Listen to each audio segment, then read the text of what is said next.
Well, welcome, Steve. It's so great to have you. Oh, thank you for having me. I'm thrilled to be here. Well, we would love to hear a little bit about the journey that led you to where you are today. And if there was some kind of defining moment that put you on this path. Yeah, my story is a little crazy. I was a pastor when I nearly died by suicide. That is sort of where everything began for me. It nearly killed me. I was a victim of childhood sexual abuse and I was addicted, and yet all of that, including suicide, wasn't the end of my story. It was actually the suicide attempt it's where my life began. So the last 6 years have been all about honesty and vulnerability and recovering my life and learning what self-care means and boundaries and silencing the inner critic and creating a support system and learning how to create and cultivate a faith that works for me personally, and giving myself permission to not go with the status quo all the time and to stop hiding who I really am. And, it has been a difficult journey at times, and it has been beautiful. Self-discovery it's what a gift. And healing is it's such a wonderful thing. Healing is yucky and gross, and it's not always beautiful, and maybe it doesn't look like we see in the movies. There's a lot of work involved there, but boy, life every day on the other side of that thing, life has been such a gift. Well, what was the defining moment that had you choose life as opposed to not? Well, when you fail a suicide attempt, Maggie, you just kind of well, here we are. Hey, pal, if you didn't feel like a screw up before, don't get a suicide attempt right. I promise you will really feel like a failure. So I'm laying there in a hospital bed in an ICU room, and I have a choice. I can lay here and get up eventually and go to the psych ward and get better and find healing and tell the truth and ask for help. Or I can suffer through this and get out of here as soon as I can and go do this again and get it right the next time. Get it right. Isn't that a terrible way to talk about a Yes, suicide attempt? horrible. But that's where I was at. Those are your Right. choices. And I remember laying there, I was numb from the waist down for 3 days, couldn't feel my legs. The doctors are trying to figure out if my liver is going to make it. My wife is there, her best friend is there, and everyone's trying to put together pieces of how did we get here? How did this happen? And I'm looking out the window and I'm numb. I'm cold. I don't want to be there. No, honey, I didn't mess up my meds. I tried to die. I don't want to be here. I'm miserable. I'm unhappy. I don't feel like I can live up. I feel like I'm not good enough, and shame is just eating me alive from the inside out. And I think what changed things for me is I'm lying there in the deepest, darkest moment of my life, other than 24 hours before when I had tried to die.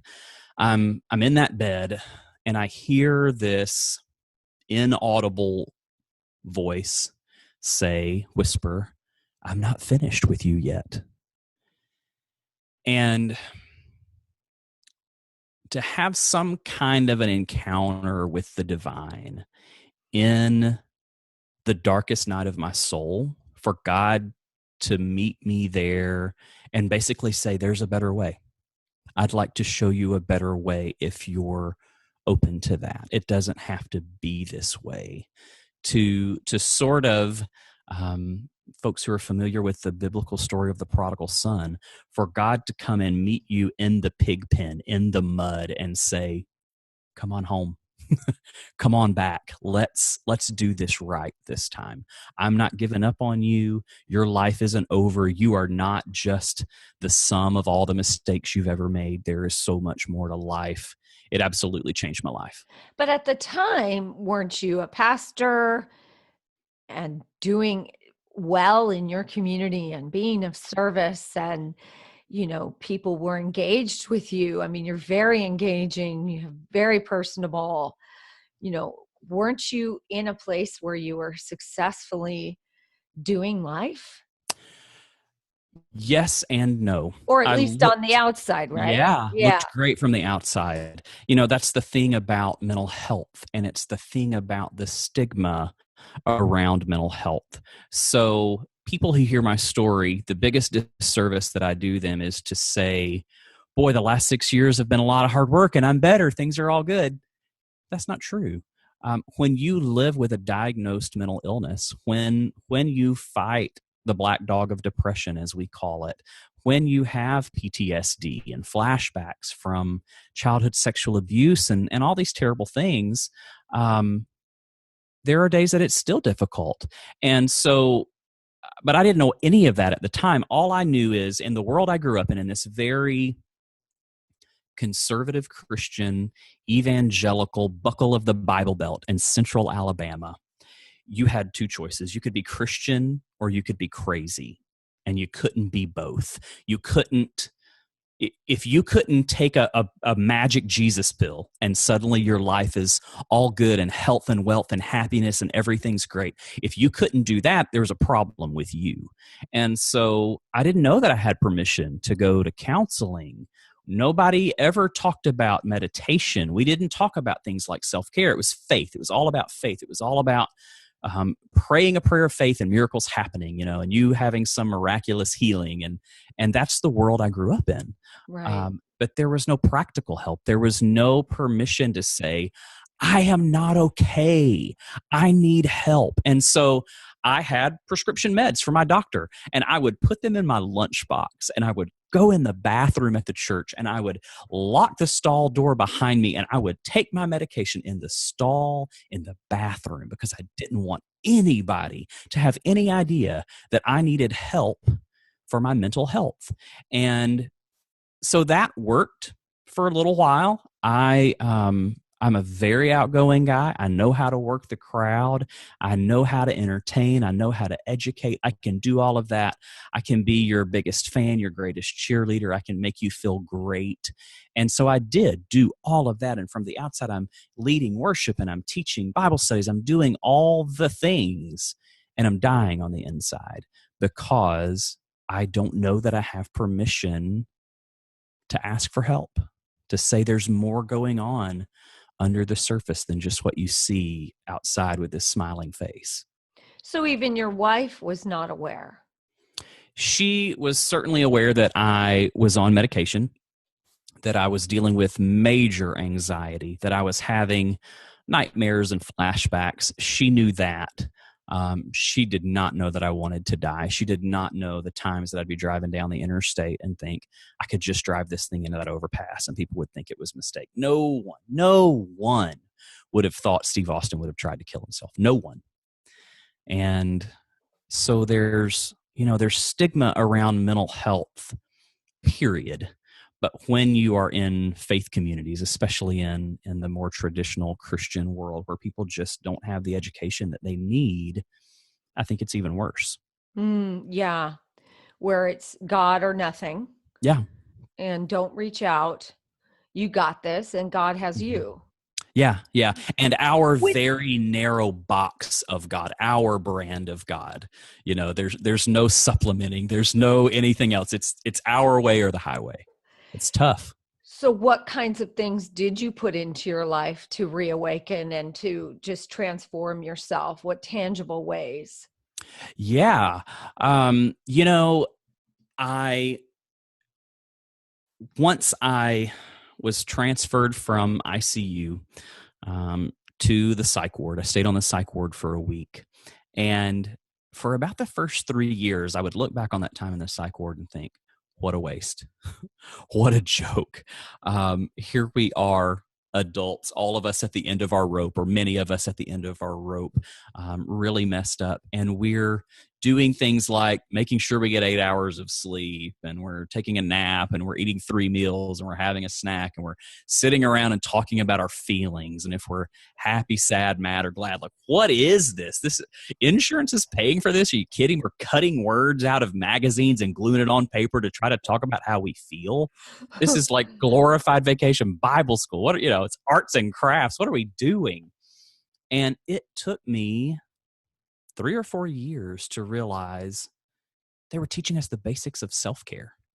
They were giving us permission to be weak sometimes. They were saying, yeah, your emotions matter. Your emotions are great messengers if you listen to them and aren't controlled by them.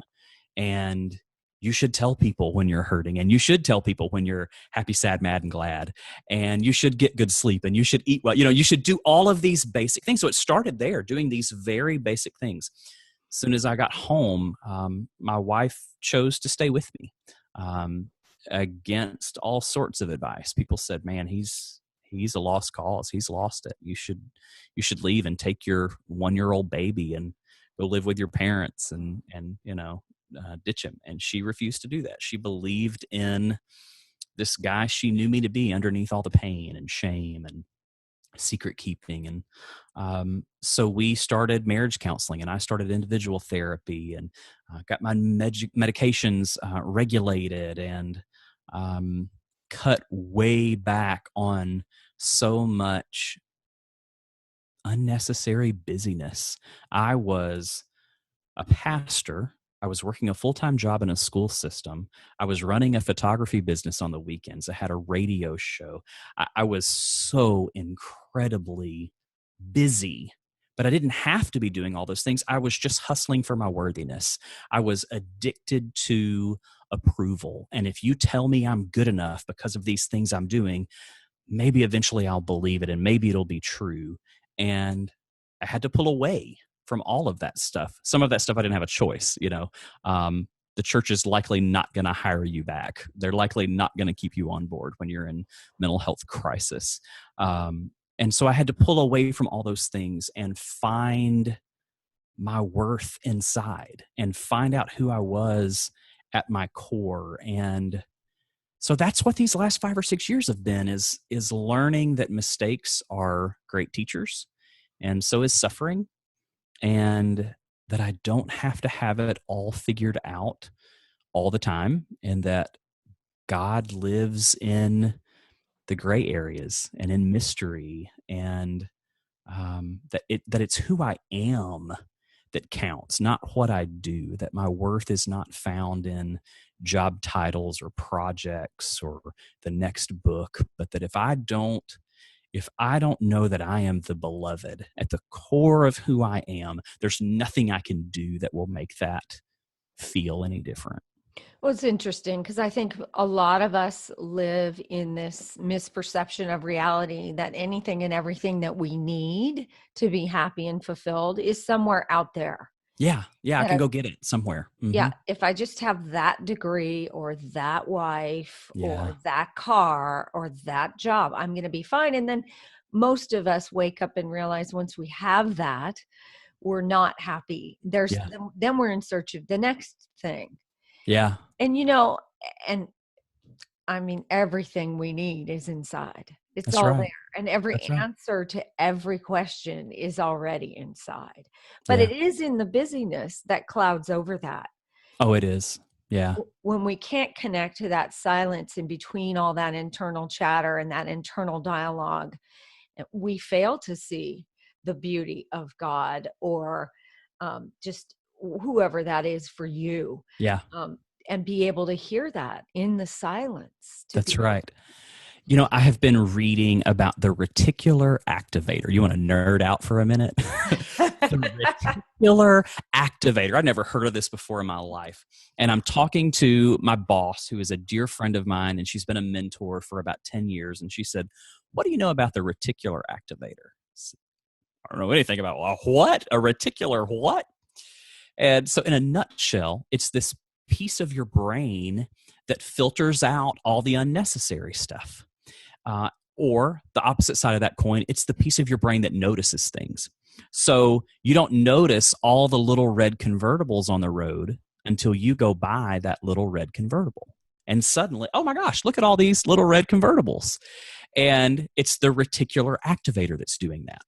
And so I think about how stillness has completely transformed my life.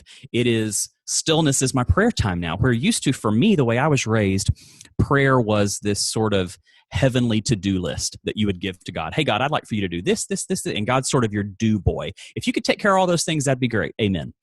And now my prayer time is going inward rather than trying to find it out there somewhere. And stillness it's the reticular activator of my soul. It's the thing that filters out all the busyness, all the unnecessary, all the white noise, and says, hey, I'm going to help you get still. I'm going to help you get down below the level of quiet. And I'm going to help you start noticing things.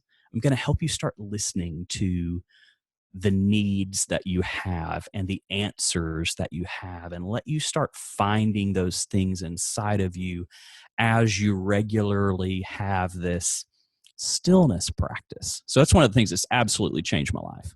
That's great. I teach meditation and mindfulness, and one of the things in Sanskrit, they call that place between all that internal dialogue, Atman Darshan. And what that means, literally translated, is glimpsing the soul. Mm. So that space between one thought and another thought is your ability and your access to glimpsing your own soul. Love it. Isn't that beautiful? Yeah. It is beautiful. Yeah. And every religious tradition, every culture has some kind of a way to return to stillness. Like even the Bible says, be still and know that I'm God. Absolutely. And then every, Gregorian chants are a form of silencing. All of the things, chanting the Torah, prayer, of course. It doesn't matter which religious, cultural tradition you come from. The stillness is, where we get to bump into our own soul. That's right. Yeah. So what philosophy do you live by now? I mean, what is guiding your life now? Yeah. You know what?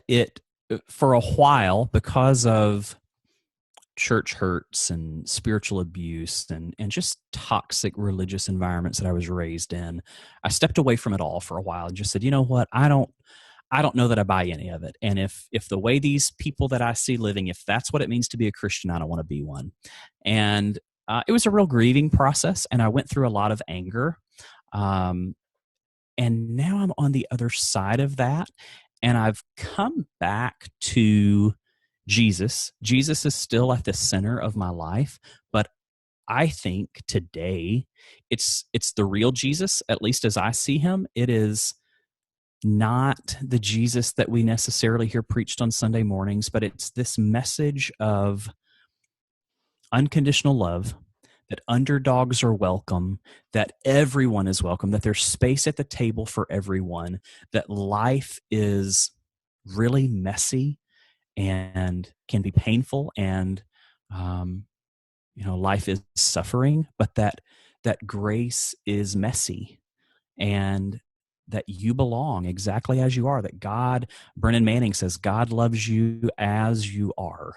And I think that's it, that we don't have to get cleaned up or have it all figured out, that it's not all about having the right theology or dogma or doctrine or belief system, but finding that apart from, or maybe with all of that, if that works for you, but that deeper than all of that, at the core of your being, I am the beloved of God, and there's nothing that I have to do to earn that, and there's nothing I can do to change that.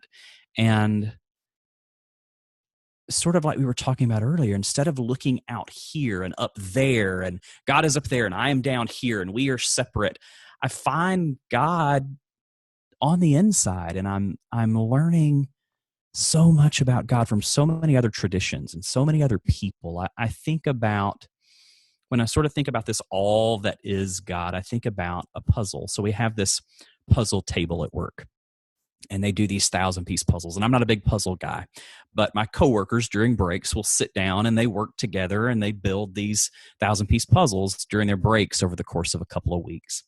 And, you have a 1,000-piece puzzle, all these pieces are out on the table.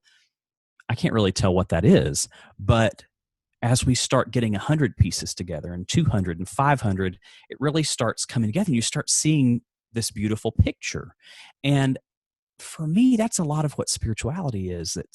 If it's just me, I can't really see a whole lot of God, but I put your piece with mine and this person and that person. We start, joining together. It's sort of, Rob Bell is one of my heroes, and Rob Bell talks about it as a prism with 70,000 faces, and we keep turning it. We're looking at the same thing, and it's as we connect, it's as we see that we are not separate. It's as we see that in our unity, there's so much room for diversity. It's changing me, and it's allowing me to see God so much more clearly. So I think it's celebrating the beauty of humanity more than maybe even any specific faith tradition or religion. It's just that, boy, we are human before we're anything else. And as a result of that, we should celebrate one another. We should listen to one another. We should respect one another. We should practice kindness before we practice this sense of self-rightness. And I think love can really change the world. And I think one of the other misperceptions of reality is that we are separate. And until we start to understand that I am you and you are me, there's no tolerance. There's no ability to find compassion and tolerance for one another. And I believe that's the basis of warfare and what's going on in the American society today. And how it's I'm right and you're not. And there has to be some kind of division. Until we come together and understand that we're all the same, then it's going to be difficult to find peace. That's right. Yeah. So what little bit or monumental tidbit of wisdom would you like to share with us today and leave us with? Oh, man. I'll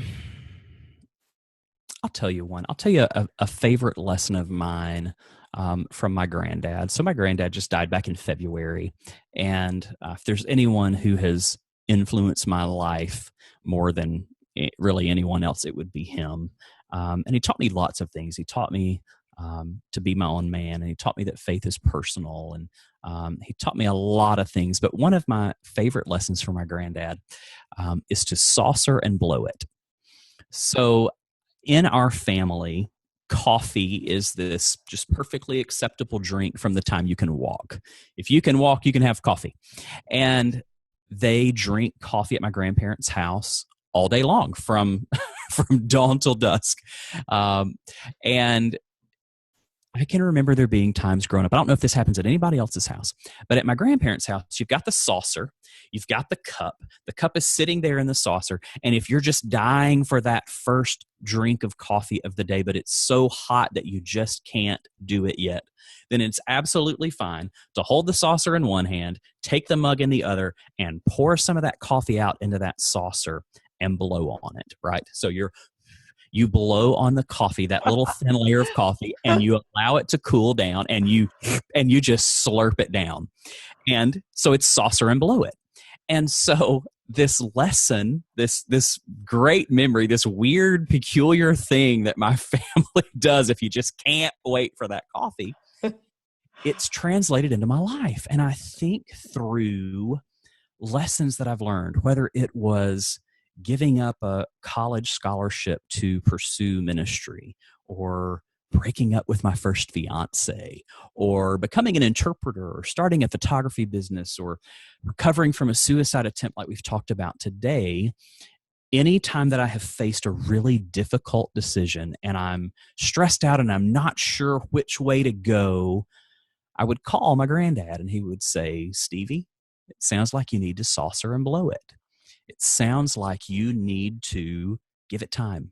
Let it cool down. Let the dust settle. Don't rush through hard times. Don't rush through big decisions. Don't rush through suffering and miss Mm-hmm. the lessons that these things have to offer you.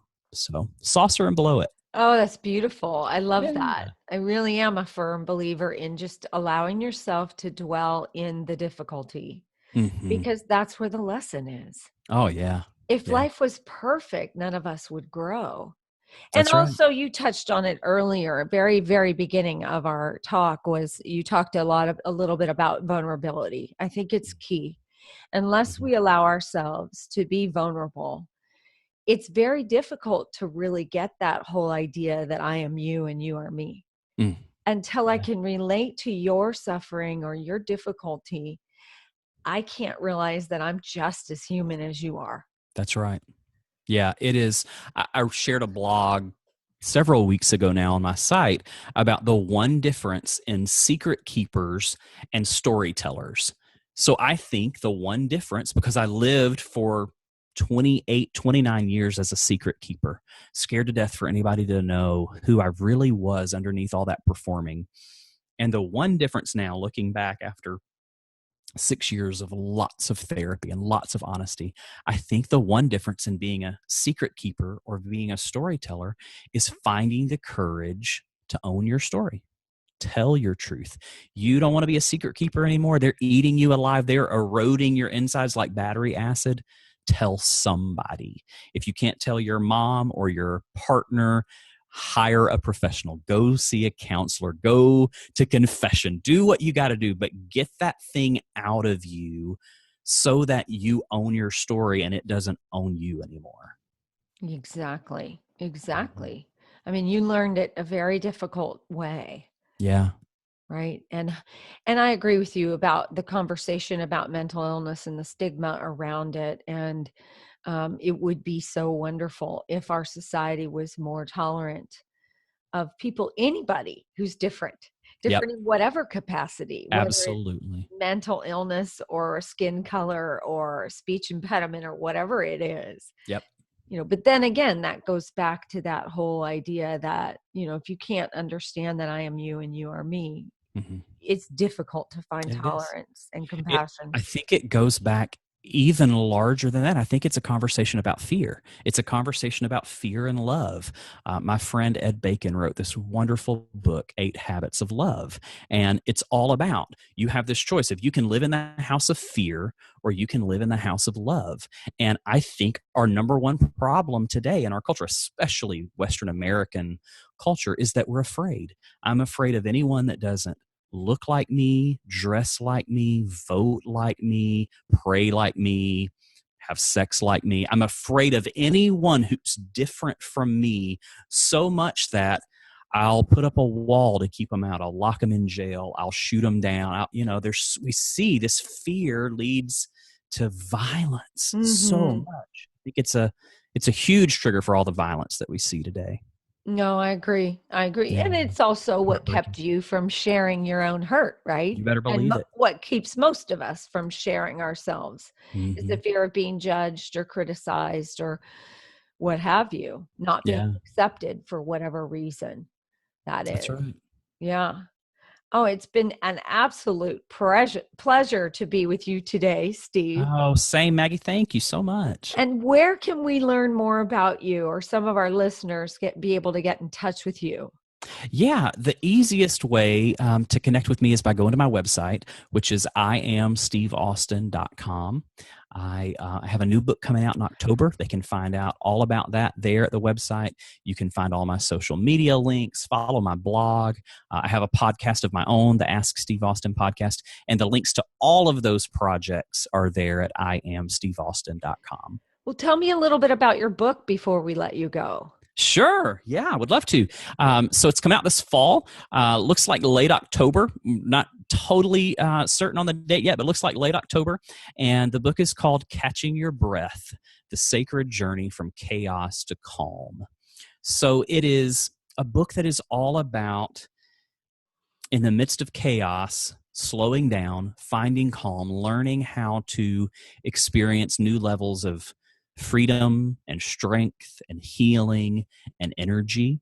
It comes from this idea that I don't think you have to have an official mental health diagnosis to have a meltdown, to feel completely overwhelmed by a culture that says just fake it to make it, just keep going, just keep pushing. I think that we are, like so much of what we've said today, we are consumed with fear and pain and anger and anxiety. And if we don't deal with those things, if we don't tell the truth about what's going on inside of us, we'll implode. And that's certainly what happened to me. So this book is about 50% personal narrative and memoir, and the other 50% is my perspective as a life coach. It's practical, actionable tips on how to move from chaos to calm. It's all about giving you permission and then giving you the tools to come up for air and learn how to breathe again. Oh, it sounds great. I can't wait to get a copy. Thank you. Yeah. Well, Steve, thank you so much for your wisdom and for your time. It's been a delight to have you today. Well, I have loved it. Thank you for the opportunity. Well, and we look forward to having you on again after your book comes out. Great. You let me know. I'll be back anytime. All right. Thanks so much. Thank you.